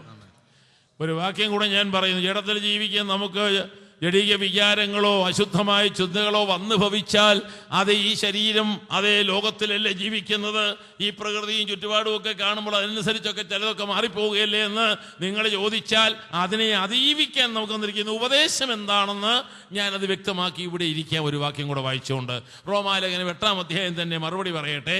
അതിൽ 13-ാം വാക്യം തന്നെ ഒന്ന് വായിച്ചു തരണം. അത് വായിച്ചു കഴിയുമ്പോൾ എൻ്റെ പ്രസംഗവും നിർത്തിയിരിക്കും. ഇനി നിവൃത്തിയില്ലാത്തതുകൊണ്ട് തുടരത്തില്ല. വായിച്ചാട്ടെ. നിങ്ങൾ ജഡത്തെ അനുസരിച്ച് ജീവിക്കുന്നുവെങ്കിൽ മരിക്കും നിശ്ചയം. ആത്മാവിനാൽ ശരീരത്തിന്റെ പ്രവൃത്തികളെ മരിപ്പിക്കുന്നുവെങ്കിലോ നിങ്ങൾ ജീവിക്കും. ദൈവാത്മാവ് നടത്തുന്നവർ ഏവരും ദൈവത്തിന്റെ മക്കളാകുന്നു. നിങ്ങൾ പിന്നെ ഭയപ്പെടേണ്ടതിന് ദാസ്യത്തിന്റെ ആത്മാവിനെ അല്ല. അവിടെ കണ്ട ഉപയോഗിച്ച വാക്ക് ദൈവാത്മാവ് നടത്തുന്ന ഏവനും ദൈവത്തിന്റെ മക്കൾ. അപ്പൊ കൂട്ടുകാർ നടത്തുകയും നാട്ടുകാർ നടത്തുകയും സ്നേഹിതന്മാർ നടത്തുകയും പാപികളുടെ നടത്തിപ്പി പോവുകയും ഒക്കെ ചെയ്താൽ അവരാരാ? ഒരുവനെ ദൈവമക്കളായ ആത്മസ്വഭാവത്തിൽ അറിയണം. ആത്മസ്വഭാവത്തിൽ നടക്കുന്നവനെ നടത്തേണ്ടതാരാ? നമ്മുടെ സൊസൈറ്റിയെ നമ്മൾ സൂക്ഷിക്കണം. നമ്മൾ ഇടപെടുന്ന, നടമാടുന്ന, നമ്മൾ പോകുന്ന ആ ചുറ്റുപാടുകളുണ്ടല്ലോ, നമ്മൾ സൂക്ഷിക്കണം. ഇവിടെ ഒരു വാക്ക് തന്നിരിക്കുന്നു, അതെ, ദൈവാത്മാവ് നടത്തുന്നവരാണെങ്കിൽ, പെന്തക്കോസുകാരാണെന്നല്ല, നിങ്ങളോ ദൈവാത്മാവ് നടത്തുന്നവരാണെങ്കിൽ ദൈവമക്കളാണെന്ന. ഇവിടെ സംഘടനയ്ക്ക് യാതൊരു വകുപ്പും സ്ഥാനവും കൊടുക്കുന്നില്ല. സ്വഭാവം ആത്മാവിനാണ് കൊടുക്കുന്നത്. ആത്മസ്വഭാവമുള്ളവരുടെ ആരാധനയാണ് അത് റിയൽ പെന്തക്കോസിന്റെ ആരാധന എന്ന് പറയുന്നത്. അത് കൈവിടാൻ പാടില്ല. ഇവിടെ ഉപയോഗിച്ചിരിക്കുന്ന വാക്കെന്താ? 13-ാം വാക്യം എന്താ ഇവിടെ വായിച്ച് നിങ്ങൾ തുടങ്ങിയത്? നിങ്ങൾ ജഡത്തെ അനുസരിച്ച് ജീവിക്കുകയാണെങ്കിൽ മരിക്കും. 50 കൊല്ലം പെന്തക്കോസ് ജീവിച്ചിരിക്കുക, 40 കൊല്ലം അല്ലെങ്കിൽ ഭക്തിയുടെ കാലങ്ങള് അതേ വാദവരാതെ പറയുന്നവരാണെന്ന് ഇരിക്കട്ടെ. പക്ഷേ മറുപടി അതിനൊരു ചോദ്യമുണ്ട്. നിങ്ങളോ ആ കാര്യം സൂക്ഷിക്കണം. ജഡത്തെ അനുസരിച്ചുള്ള ജീവിതമാണെങ്കിൽ നിങ്ങളുടെ മേലുള്ള മേലെഴുത്ത് മരണമെന്നാണ്. 1-ാം വാക്യത്തിൽ ദൈവാത്മാവിൽ അതേ വരുന്ന ഒരു വ്യക്തി ക്രിസ്തുവേശുള്ളവന് ഒരു ശിക്ഷാവിധിയും ഇല്ലെന്ന് പറഞ്ഞിട്ട് 13-ാം വാക്യം ആ വായിൽ ആ തൂലികയില് വന്നപ്പോൾ അധികം നിമിഷങ്ങൾ എടുത്തില്ല. ആ നിമിഷത്തിൽ എഴുതിയ വാചകം അതിന്റെ തുടർ വാചകമാണ്. എന്താ പറഞ്ഞേക്കുന്നത്? മരണത്തിന്റെ ചീട്ട് നിന്റെ മേൽ കിടക്കുന്നു. ഒത്തിരി കാര്യങ്ങൾ പഠിപ്പിച്ച് ഇങ്ങോട്ട് വരികയാ. അതേ, ക്രിസ്തുവേശിലുള്ളവരാ, കാര്യം ശരിയാണ്. ആത്മസ്വഭാവമുണ്ടോ? ക്രിസ്തുവേശിൽ ഉണ്ടെങ്കിൽ ക്രിസ്തുവിന്റെ ആത്മാവില്ലാത്തവൻ അവനുള്ളവനല്ലെന്ന് അവിടെ തീർത്തെഴുതിയിട്ടില്ല അധ്യായത്തില്. അതുകൊണ്ട് അവനുള്ളവനാകണമെങ്കിൽ അവന്റെ ആത്മാവ് വേണം, അവന്റെ ആത്മാവ് വസിക്കണം, അവന്റെ ആത്മാവ് നടത്തണം, അവന്റെ ആത്മാവിൽ നടക്കണം, അവന്റെ ആത്മാവിൽ ആരാധിക്കണം, അവന്റെ ആത്മാവിൽ ജയജീവിതം നയിക്കണം. ഇവിടെ എഴുതിയിരിക്കുന്നു, അടുത്ത വാചകം എഴുതിയിരിക്കുന്നു, ദൈവത്തിന്റെ ആത്മാവിനാൽ. എന്നാ കാണിക്കണം? 13-ാം വാക്യം, ജഡത്തിനനുസരിച്ച് ജീവിക്കുക, നിങ്ങൾ മരിക്കുക നിശ്ചയം. അടുത്ത തന്നെ ചെയ്യണ്ടേ? ആത്മാവിനാൽ എന്തു ചെയ്യണം? ആത്മാവിനാൽ മറുഭാഷ പറയണമെന്ന് അന്നോട് എഴുതിയേക്കുന്നേ. അതൊക്കെ വേണ്ടുവോളം പറഞ്ഞു, ആർക്കും എതിരില്ല. പക്ഷെ ആത്മാവിനാൽ മറുഭാഷ പറയുന്നവരോടാ ഞാൻ പറയുന്നത്, ആത്മാവിനാൽ ജഡത്തിന്റെ പ്രവർത്തികളെ, ചെയ്തികളെ മരിപ്പിക്കണമെങ്കിലേ നീ ജീവിക്കത്തുള്ളൂ എന്ന് പറഞ്ഞാൽ സമ്മതിച്ചു തരുമോ? ഞാൻ ഉപദേശമേ പറഞ്ഞുള്ളല്ലോ, വാക്യവും വായിച്ച് കേൾപ്പിച്ചിട്ടാണല്ലോ. അതുകൊണ്ട് നമ്മുടെ കണക്കുകൂട്ടുകളല്ല, നമ്മുടെ സങ്കല്പങ്ങളല്ല, അതെ, നമ്മളല്ലെങ്കിൽ ചിലതൊക്കെ കണ്ടിട്ടുണ്ടതല്ല. പ്രമാണമെന്ന് പറയുന്നതിന് വാനഭൂമികൾ മാറിയാൽ മാറ്റമില്ലാത്ത ദൈവത്തോളം നിലനിൽപ്പുള്ള ദൈവത്തിന്റെ വചനമാണിത്. ആ വചനം പറയുന്നു, ദൈവത്തിന്റെ ആത്മാവിനാൽ നമ്മിലുള്ളതായ ആ പാപത്തെ മരിപ്പിക്കുന്നു എങ്കിൽ, ആ ജഡത്തിന്റെ പ്രവൃത്തികൾ മരിപ്പിക്കുന്നു എങ്കിലേ ജീവിക്കത്തുള്ളെന്ന് ദൈവാത്മാവ് പറയുന്നു, ഉപദേശം പറയുന്നു. ഉണ്ടാ ഞാൻ ഇന്ന് ഈ രാത്രികാലം നിങ്ങളുടെ മുമ്പിൽ നിന്ന് ആ വിഷയത്തിന്റെ ആ ചുരുക്കം വാക്കുകളിലൂടെ ഇത് ഒതുക്കിയെടുക്കുമ്പോൾ എനിക്കൊരു റിക്വസ്റ്റ് ഉണ്ട്. ജയജീവിതമില്ലാത്ത ആരെങ്കിലും ഈ കൂട്ടത്തിൽ ദൈവമക്കളിൽ ഉണ്ടെങ്കിൽ, ദൈവത്തിന്റെ പരിശുദ്ധാത്മാവിനെ നമുക്ക് തന്നത് ആത്മാവിനാൽ നടക്കുവാനും ആത്മാവിനാൽ നമ്മുടെ ജീവിതം പൂർണ്ണമായി തീരുവാനുമാണ്. ആത്മാവിനെ നമുക്ക് തന്നതിൻ്റെ ഉദ്ദേശം ഇത്, നമ്മിൽ മുളയ്ക്കുന്ന പാപത്തിന്റെ മുളകളെ ആത്മാവിൽ കരിച്ചു കളയണം. നിങ്ങൾക്കറിയാമല്ലോ, ക്യാൻസർ രോഗികൾക്കും പിന്നെ തൈറോയ്ഡ് രോഗികൾക്കൊക്കെ ഓപ്പറേഷൻ കഴിഞ്ഞാൽ ഇനി അനുബന്ധ ചികിത്സ എന്ന് പറയുന്ന ചില ചികിത്സകളുണ്ടല്ലോ, അതെ നിങ്ങൾ കണ്ടിട്ടും കേട്ടിട്ടുമുള്ളവരല്ലേ. എന്നാ അതെ, പിന്നെ റേഡിയേഷനും പിന്നെ ചില തെറാപ്പികളും ഒക്കെ വരുന്നതാണ്. സുഖമായ കാര്യമാണോ? അല്ല. രോഗിയെ കൊല്ലുന്ന രോഗാണുക്കളെ കൊല്ലുവാനുള്ള ചികിത്സാ വിധികളിലൂടെ വേണ്ടപ്പെട്ടത് പലതും നഷ്ടപ്പെട്ടു പോയെന്ന് വരാം. എന്നാലും ആ ചികിത്സയ്ക്ക് വിധേയരാകുകയും നമ്മൾ ആക്കുകയും അങ്ങനെയുള്ള രോഗികൾക്ക് ശുശ്രൂഷിക്കുകയും ചെയ്യത്തില്ലേ? അതെന്തിന്? രോഗിയെ കൊല്ലാനാണോ? അല്ല, രോഗിയെ കൊല്ലുന്ന രോഗാണുക്കളെ കൊല്ലാനാണ് ഈ ചികിത്സകൾ പിന്നെ ചെയ്യുന്നത്. എന്നാൽ പരിശുദ്ധാത്മാവിനാൽ ചികിത്സ നടത്തിയാൽ രോഗിയെ കൊല്ലത്തില്ല, വേണ്ടുന്നതൊന്നും നശിപ്പിക്കത്തില്ല. നിന്റെ ജീവന്റെ നിലനിൽപ്പ് നിലനിർത്തിക്കൊണ്ട്, നിത്യയുടെ അവകാശത്തിന്റെ ഉദ്ദേശത്തിൽ നിന്നെ നിർത്തിക്കൊണ്ട്, അത് ജഡത്തിന്റെ സ്വഭാവങ്ങളെ, മാരകമായ ജഡത്തിന്റെ ഭവിഷ്യത്തുകളെ ആത്മാവിനാൽ നശിപ്പിച്ച് അതിനെ കരിച്ച് കൊന്നുകളയുന്നെങ്കിൽ നമ്മൾ ജീവിക്കും. കർത്താവായ യേശുക്രിസ്തു മുഖാന്തരം നമുക്ക് ജയം നൽകുന്ന ദൈവത്തിന് സ്തോത്രം. Praise the Lord. ഇന്ന് രാത്രി ദൈവത്തിൻ്റെ ആത്മാവിന് വിധേയരാണോ? ആത്മാവിൻ്റെ ഫലങ്ങളും ജഡത്തിൻ്റെ ഫലങ്ങളും ഒക്കെ ഗലാത്യയിലെ 5-ാം അധ്യായത്തിൽ പറഞ്ഞിട്ടുണ്ട്. ഞാനിപ്പോഴും അങ്ങോട്ട് തൊടുന്നില്ല, നിങ്ങൾക്ക് അറിയാം, അത് വായിച്ച് നോക്കിയാൽ മതി. ആത്മാവിൽ ഉള്ളവർ, ആത്മസ്വഭാവമുള്ളവർ അതിൻ്റെ ഫലങ്ങളോടുകൂടെയാണ് ജീവിതം കാണിക്കുന്നത്. ജഡസ്വഭാവം ഉള്ളവരിലൂടെ അതിൻ്റെ ഫലമാണ് വെളിയിൽ വരുന്നത്. അതുകൊണ്ട് അവിടെ പറഞ്ഞിരിക്കുന്ന വചനത്തിൽ ജഡസ്വഭാവത്തിന്റെ ഫലം നമ്മിൽ വരുന്നുണ്ടെങ്കിൽ തർക്കിക്കണ്ട. രോഗലക്ഷണം കാണുമ്പോൾ അതേ ആ രോഗത്തിന്റെ ലക്ഷണം മനസ്സിലാക്കി പ്രതിവിധി തേടി പരിഹാരമുണ്ടാക്കി ജീവിക്കാൻ നോക്കേണ്ടതാണ് നമ്മുടെ ആവശ്യം. ആത്മാവിനെ നമുക്ക് തന്ന ദൈവത്തിന് സ്തോത്രം. റോമാലേഖനം 1 കൊരിന്ത്യർ 6-ാം അധ്യായത്തിന്റെ 19-20 വാക്യങ്ങൾ നമ്മൾ വായിക്കുമ്പോൾ അവിടെ ശ്രദ്ധിക്കേണ്ട ഒരു വാചകമുണ്ട്. എന്തുവാ? ദൈവത്തിന്റെ ദാനം. പരിശുദ്ധാത്മാവ് സഭയിലല്ല ഇരിക്കുന്നത്, ഫെയ്ത്തോമിലല്ല ഇരിക്കുന്നത്, ഈ ഹോളിലുമല്ല ഇരിക്കുന്നത്. ദൈവത്തിൻ്റെ ദാനമായി നമ്മിൽ ഓരോരുത്തരിലും ഇരിക്കുന്ന ദൈവത്തിൻ്റെ പരിശുദ്ധാത്മാവ്. എന്താ ഇതിൻ്റെ ഗുണം? നമ്മിലിരിക്കുന്ന ദൈവത്തിൻ്റെ പരിശുദ്ധാത്മാവ് നമ്മളെ ദൈവമനുഷ്യരും ദൈവാനുരൂപവുമാക്കുക അല്ലേ ചെയ്യുന്നത്. ദൈവത്തിൻ്റെ ദാനമായി നിങ്ങളിരിക്കുന്ന പരിശുദ്ധാത്മാവിന്റെ മന്ദിരമാണ് നിങ്ങളുടെ ശരീരമെന്നും നിങ്ങളെ വിലയ്ക്ക് വാങ്ങിയിരിക്കുക. ഈ ഇരിക്കുന്ന ആരും അത് നമ്മെ വിലയ്ക്ക് വാങ്ങിയവരെ നമ്മുടെ വകയല്ല. ആത്മാധിവാസമുള്ള ദൈവമക്കളോട് ഞാൻ സംസാരിക്കുന്നു. ആത്മാവ് അധിവസിക്കുന്ന വീണ്ടെടുക്കപ്പെട്ട വിശുദ്ധരായ അതേ സഹോദരന്മാരെ, ആത്മാവ് അധിവസിക്കുന്ന നമ്മളാരും നമ്മുടെ വകയല്ല. ആത്മാവിന്റെ ബംഗ്ലാവ്, അല്ലെങ്കിൽ ആത്മാവിന്റെ പള്ളി, ആത്മാവിന്റെ ആലയം, ആത്മാവിന്റെ വീട്, മന്ദിരം, ഇതൊക്കെ പറഞ്ഞു വെച്ചു. ഈ ശരീരം നമ്മുടേതല്ല.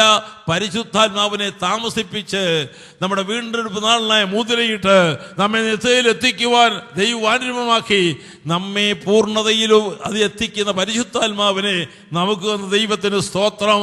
ആകയാൽ ഗലാത്യലേഖനം പറയുന്ന പോലെ ആത്മാവിൽ നടക്കണം, നമ്മൾ ആത്മാവിൽ ജീവിക്കണം, നമ്മൾ ആത്മാവിൽ വളരണം. അത് ഓരോന്ന് എടുത്ത് പറഞ്ഞതിൻ്റെ ഫലം ഇന്നതാണെന്ന് വിശദീകരിക്കാൻ ഒക്കുകയില്ല. എന്നാൽ ജീവിതത്തിൽ എപ്പോഴും അനുദിനവും ജോലികളും വേലകളും വിദ്യാഭ്യാസവും പഠനവും നിങ്ങൾക്കുള്ള കാര്യപരിപാടിയൊക്കെ നടക്കട്ടെ. ദാനിയേലിനെ പോലെയും ജോസഫിനെ പോലെയും അതേ ഇബ്രായ ബാലന്മാരെ പോലെയും സമയം വരുമ്പോൾ ഭക്തി ഉയർത്തിപ്പിടിക്കണോ, ദൈവാധിവാസമുണ്ടായേ മതിയാകത്തുള്ളൂ. എരുതി കണ്ടാൽ ആത്മാവ് ഭയപ്പെടത്തില്ല, സുമുക്കുഴി കണ്ടാൽ ആത്മാവ് ഭയപ്പെടത്തില്ല. അതേ രാജാവിന്റെ കൽപ്പന ഇറങ്ങിയാൽ അതേ ആത്മാവ് ഭയപ്പെടത്തില്ല. അത് ഇവരൊക്കെ എങ്ങനെയാ ജയിച്ചത്? ആത്മാവിനാൽ ജഡത്തെ ജയിച്ചു, ആത്മാവിനാൽ ശരീരത്തിന്റെ പ്രവൃത്തികളെ ജയിച്ചു, ആത്മാവിനാൽ രാജാക്കന്മാരുടെ കൽപ്പനകളെ ജയിച്ചു, ആത്മാവിനാൽ അതേ ആ സമൂഹക്കുഴിയെ ജയിച്ചടക്കി. ആകയാൽ ഇതെങ്ങനെ സാധിച്ചു? പരിശുദ്ധാത്മാവിനാൽ വിശ്വാസിക്ക് ജയ ജീവിതമുണ്ട്. അതൊരു സംഘടന തരുന്നതല്ല, അത് പരിശുദ്ധാത്മാവ് തരുന്ന ആ ജയ ജീവിതമാണ് നമുക്ക് ആവശ്യം. ആത്മാവിനാൽ ജഡത്തിന്റെ പുറത്തിലെ മരിപ്പിക്കുന്നെങ്കിൽ നിങ്ങൾ ജീവിക്കോ, അല്ല ജഡത്തെ അനുസരിച്ച് ജീവിക്കുന്നെങ്കിൽ മരിക്കും. ഈ വിളംബരമാണ് പരിശുദ്ധാത്മാവ് പ്രഖ്യാപിച്ചിട്ടുള്ളത്. ഇന്ന് എൻ്റെ സമയപരിധിക്കകത്ത് നിന്നുകൊണ്ട് ഏറ്റവും അത്യാവശ്യമായ കാര്യം, ദൈവമക്കളുടെ ജീവിതത്തിൽ ഒരുത്തർക്കും അത് നിഷേധിക്കാനാവാത്ത കാര്യം, എന്തെല്ലാം കാര്യങ്ങൾ മാറി നിന്നാലും ആത്മാവിനെ കൂടാതെ ജീവിക്കുവാൻ സാധ്യമല്ല. ആത്മാവിനെ കൂടാതെ ദൈവത്തെ പ്രസാദിപ്പിക്കാൻ സാധ്യമല്ല. ആത്മാവിനെ കൂടാതെ പാപത്തെ ജയിപ്പാൻ സാധ്യമല്ല. ആത്മാവിനെ കൂടാതെ ജഡത്തെ ജയിപ്പാൻ സാധ്യമല്ല. അതുകൊണ്ട് ഏത് നമുക്ക് അത് ജീവിതത്തിൽ ബലഹീനതയായിട്ട്, താഴ്ചയായിട്ട്, തകർച്ചയായി തോന്നുന്നു, ആ ഭാഗം നികത്തുവാൻ പരിശുദ്ധാത്മാവിന് മാത്രമേ നമ്മുടെ ജീവിതത്തെ ജയജീവിതമാക്കി നിർത്തുവാൻ കഴിയുള്ളൂ. ഇന്ന് രാത്രികാലം നമുക്ക് ഓർക്കാം, കർത്താവായ യേശു ക്രിസ്തു മുഖാന്തരം നമുക്ക് ഇന്ന് രാത്രിയും ജയം നൽകുക ദൈവത്തിന് സ്തോത്രം. അതെ, നമ്മളെല്ലാവരും കൂടി എഴുന്നേറ്റ് ഉറടി പാട്ട് പാടി ഞാൻ ഇപ്പോൾ ഈ പ്രസംഗം അവസാനിപ്പിക്കുകയാണ്. അത് ദൈവസന്നിധിയിൽ ആ പാട്ട് ജയത്തോടും ആഘോഷത്തോടും കൂടെ പാടി ദൈവത്തെ എല്ലാവരും എഴുന്നേറ്റിരുന്ന പാട്ട് പാടിയിട്ടേ വെളിയിൽ പോകാവൂ. ജയം ജയം ഹല്ലേലൂയ, ജയം ജയം എപ്പോഴോ, ജയം ജയം ഹല്ലേലൂയ.